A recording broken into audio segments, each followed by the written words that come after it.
جب بیت الخلاء میں جائیں تو جوتا یا چپل پہن کر داخل ہوں، ننگے پاؤں نہیں جائیں. کیوں؟ کیونکہ کسی نہ کسی طرح کوئی چھینٹ، کوئی نجاست کے ادھر ادھر گرنے کا، پڑنے کا خدشہ ہو سکتا ہے، اور انسان جب اندر جاتا ہے تو وہ نجاست کیا ہو جاتی ہے، پاؤں کے ساتھ لگ سکتی ہے، اور پھر واپس اگر آپ کمرے میں انہی پاؤں کے ساتھ آ رہے ہیں تو واپس وہ پلٹ کر نجاست کمرے تک آ جائے گی. جوتا پہننے سے پہلے جھاڑ لیجیے، خاص طور پر جو لوگ ایسی جگہوں پہ رہتے ہیں جہاں پر بند گھر نہیں ہے اور کیڑے مکوڑوں کے اندر باہر آنے جانے کا خدشہ ہے، کیونکہ جوتا ایک گندی چیز ہے، ایسی چیز ہے جس میں کیڑے مکوڑے جو ہیں وہ آسانی سے جا کر اپنی غذا تلاش کر سکتے ہیں، تو اس لیے جھاڑ کر جوتا پہنیے، خصوصاً اگر وہ بند جوتا ہو. تو داخل ہونے سے پہلے یہ دعا پڑھی، اندر جا کر نہیں، داخل ہونے سے پہلے باہر ہی پڑھ لیں، جاتے جاتے رستے میں پڑھ لیں. یہ نہیں کہ وہاں آپ کھڑے ہو جائیں اور پھر پڑھ کے پھر اندر تشریف لے جائیں اور دوسرے لوگ انتظار کر رہے ہوں کہ کب یہ فارغ ہوتے ہیں تو ہم بھی استعمال کریں ٹوائلٹ. تو ایسی صورت میں دین کے عمل کو اس طریقے پر نہ کریں کہ دوسروں کے لیے نفرت کا ذریعہ بن جائے کہ تمہاری تو دعائیں ختم نہیں ہوتی ہیں اور دوسروں کو تم نے پریشان کر رکھا ہے، تو یہ امپریشن نہ ملے گھر والوں کو. داخل ہونے سے پہلے یہ دعا پڑھ لیجئے، بسم اللہ اللہم انی اعوذ بک من الخبث والخبائث. شروع اللہ کے نام کے ساتھ. اے اللہ، بے شک میں آپ کی پناہ چاہتا ہوں ناپاک جنوں اور ناپاک جننیوں سے، کیونکہ گندی جگہ یا نجاست کی جگہ ناپاک جنوں کی پسندیدہ جگہ ہوتی ہیں اور عام طور پر ان جگہوں پر وہ موجود ہو سکتے ہیں، اس لیے ان سے پناہ مانگتے ہوئے اندر جانا چاہیے. آپ کو معلوم ہے کہ جادو وغیرہ کے جتنے بھی اعمال ہوتے ہیں وہ عموماً گندی چیزوں کے ساتھ ہوتے ہیں. بیت الخلاء میں داخل ہوتے وقت پہلے بایاں پاؤں اندر رکھیے، یعنی لیفٹ پاؤں کو اندر لے جائیں گے اور نکلتے وقت پھر رائٹ باہر نکالیں گے. بیت الخلاء میں داخل ہونے کے بعد کی سنت ہے، بیت الخلاء میں داخل ہونے کے بعد زمین کے قریب تر ہو کر سطر کھولیں، یعنی تنہائی میں بھی ننگے رہنا پسندیدہ نہیں، الا یہ کہ ضرورت ہو. قضاء حاجت کرتے وقت قبلے کی طرف چہرہ اور پیٹھ نہ کریں، خاص طور پر جب کوئی شخص میدان میں ہو، باہر کھلی جگہ پر ہو. اگر آپ کے گھر میں ابتدا سے ٹوائلٹ ایسا بن گیا ہے اور وہ بند گھر کے اندر ہے تو کوئی حرج نہیں، لیکن اوپن سپیس میں قبلہ رخ نہیں ہونا چاہیے. قضاء حاجت کے وقت باتیں اور ذکر الہی نہ کریں، یہ دو چیزیں منع ہیں، اس سے اللہ تعالیٰ ناراض ہوتے ہیں. اب یہ بولنے کی جگہ نہیں ہے، حتیٰ کہ ذکر کی جگہ بھی نہیں. ہاں دل میں اگر آپ کے کوئی خیال آ رہا ہے اللہ تعالیٰ کا یا کسی، تو وہ دل کے خیالات کی پکڑ نہیں ہے، لیکن نہ تو تلاوت کریں، نہ کوئی گنگنائیں اس طرح کی چیز، اور نہ ہی باہر کوئی کھڑے ہو کر آپ سے باتیں کر رہا ہے، پوچھ رہا ہے کچھ، آپ اس کو بیٹھ کر گفتگو کر رہے ہیں یا ٹیلی فون لے کر بیٹھ جائیں، تو اس سے پرہیز کرنا چاہیے. بعض لوگ ریڈنگ شروع کر دیتے ہیں تو یہ بھی پسندیدہ عادت نہیں ہے، علم کی توہین ہے. جب عام گفتگو سے اور ذکر سے منع کیا گیا ہے تو پھر بک ریڈنگ بھی پسندیدہ نہیں. اور ویسے بھی انسان کو پھر زیادہ ضرورت بیٹھنے کی عادت پڑ جاتی، تو گندی جگہ پر زیادہ ضرورت کیوں بیٹھنا. اور یہ چیزیں بہت حد تک عادت سے متعلق ہوتی ہیں. آپ جس طرح اپنے آپ کو ٹرین کر لیں، اسی کہتے ہیں نا بچوں کو ٹرین کیا جاتا ہے، یعنی یہ بھی ایک ابتدا سے ٹریننگ ہوتی. بعض ماؤں کا ہی قصور ہوتا ہے کہ وہ بچوں کو بہت دیر پاٹ پہ بٹھا چھوڑتی ہیں اور خود اپنے کام کرتی رہتی ہیں. بچے وہیں بیٹھ کے گنگناتے رہتے ہیں، باتیں کرتے رہتے ہیں، اور وہ کہتی چلو پھنسا ہوا بیٹھا ہوا میں اپنے 4 کام کر لوں. تو یہاں سے بچوں کو غلط عادت پڑ جاتی ہے دیر لگانے کی، پھر ان کی سیٹسفیکشن ہی نہیں ہوتی جب تک وہ بہت دیر نہ بیٹھے رہے. پھر جب وہ بڑے ہوتے ہیں اور وہ زیادہ دیر اندر رہنا شروع کرتے، پھر آپ دروازے ناک کرنے لگتے، جلدی باہر نکلو، اندر کیا کر رہے. لیکن ہم بھول جاتے ہیں کہ قصور ہمارا اپنا تھا کہ ہم نے شروع میں ہی ان کو اتنی دیر بیٹھا چھوڑ دیا.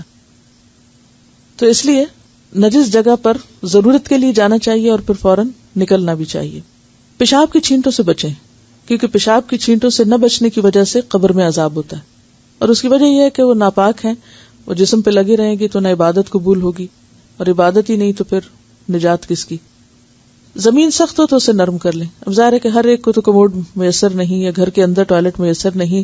دنیا کی ایک بڑی آبادی جو ہے وہ ایسی جگہوں پر رہتی ہے کہ جہاں انہیں باہر جنگل میں جا کر بیت الخلاء استعمال کرنا پڑتا ہے. تو ایسی صورت میں جس جگہ پر بیٹھے وہ جگہ نرم ہو کہ اس میں پیشاب جذب ہو جائے، اس کے چھینٹے نہ اڑے. قضاء حاجت کرتے وقت دایاں پاؤں کھڑا رکھیے، اس پر بوجھ کم ڈالیے اور بائیں پاؤں کو پورا زمین پر رکھیں اور اس پر وزن دے کر بیٹھیں.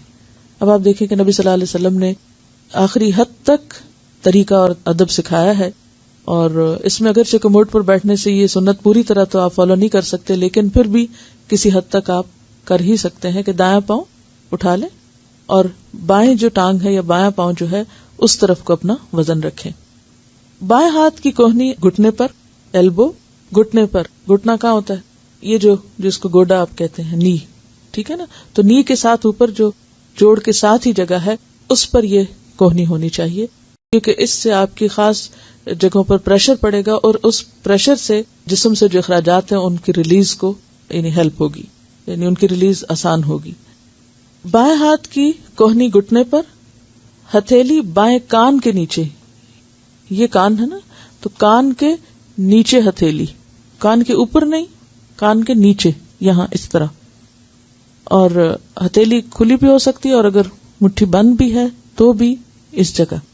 اگر آپ نے یوگا کی کچھ ایکسرسائز کی ہوں یا کبھی یوگا انسٹرکٹر سے کچھ بات چیت کرنے کا موقع ملا تو عموماً آپ نے دیکھا کہ وہ اس حصے کو، جن لوگوں کو اسٹمک کی ایسی تکلیف ہو تو اس حصے کو پریس کرنے کے لیے کہتے ہیں. آپ صلی اللہ علیہ وسلم نے اس حصے کو یہاں ہتھیلی رکھ کے پریس کرنے کو کہا ہے اس موقع پر.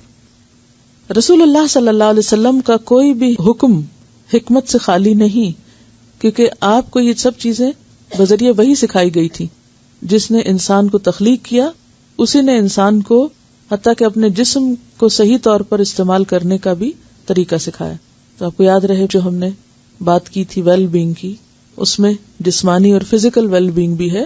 تو نبی صلی اللہ علیہ وسلم نے صرف ہمیں کچھ روحانی طور پر ہی ترقی کرنے کا حکم نہیں دیا، یا صرف قرآن میں طلاق اور نکاحی کے مسائل نہیں، بلکہ انسان کی ساری ضروریات حتیٰ کہ ٹوائلٹ میں بیٹھنے تک کے طریقے کو جو زیادہ بہتر اور فطرت کے قریب ہے اور انسان کے لیے فائدہ مند ہے وہ بھی سکھایا. رسول اللہ صلی اللہ علیہ وسلم کا کوئی بھی حکم حکمت سے خالی نہیں. اس طرح بیٹھنے سے اخراج فضلہ میں آسانی ہوتی ہے. پیشاب یا استنجا کرتے وقت پرائیویٹ پارٹ کو دایاں ہاتھ نہ لگائیں بلکہ بایاں ہاتھ لگائیں. ناک صاف کرتے ہوئے بھی بایاں ہاتھ، استنجا کرتے ہوئے بایاں ہاتھ. کسی بھی غلاظت کو اٹھاتے وقت یا ہاتھ لگاتے وقت، کسی بھی مثلا کوئی گدی چیز صاف کر رہے ہیں آپ، تو ان سب چیزوں کے لیے بایاں ہاتھ استعمال کریں. بہت سے لوگ کھانے پینے میں بایاں ہاتھ استعمال کرتے ہیں جو کہ منع ہے. دایاں ہاتھ اچھے کاموں کے لیے، صاف کاموں کے لیے، اور بایاں ہاتھ نجس یا ناپاک چیزوں کے لیے. جب حکم آ گیا تو ما آتاکم الرسول فخذوہ، کوشش کریں بچپن سے بچوں کو ٹرین کریں. ٹریننگ کی بات ہے. جاپان میں لوگوں کو دائیں اور بائیں دونوں ہاتھوں سے لکھنے کی پریکٹس کرائی جاتی ہے. خدا نہ خواستہ زندگی میں اگر دائیں ہاتھ کو کچھ ہو گیا تو بایاں بھی اکولی کام کرنے کے قابل ہو. حضرت عمر رضی اللہ تعالیٰ عنہ دونوں ہاتھوں کو بیک وقت برابر کا استعمال کر سکتے تھے.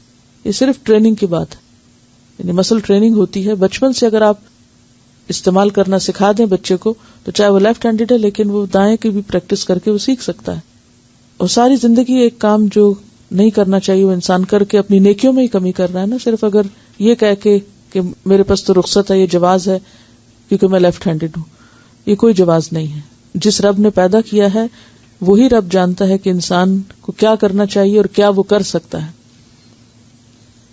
پھر اسی طرح یہ ہے کہ پیشاب کرنے کے بعد فوراً نہیں اٹھنا چاہیے، تھوڑی سی دیر رکنا چاہیے، کیونکہ فزیکلی یورین جو ہے وہ ایک ہی اسٹریچ میں پاس نہیں ہو جاتا پورا.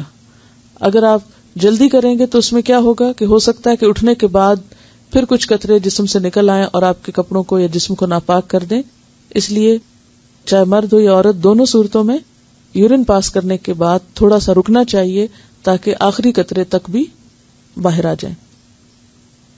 اور اگر ایسا نہ ہو، یعنی کہ ہر ایک کی اپنی اپنی عادت بھی ہو سکتی ہے، تو اس صورت میں انسان بہت جلدی نہ کرے. یعنی بعض اوقات بچوں کو آپ نے دیکھا ہوگا کہ فوراً واش روم میں جاتے ہیں اور ادھر ادھر کموڈ بھی گندا کیا اور فوراً باہر نکل آئے، اور کپڑوں کے ساتھ بھی غلاظت لگی ہوتی ہے اور پاکی ناپاکی کا کوئی خیال نہیں رکھتے.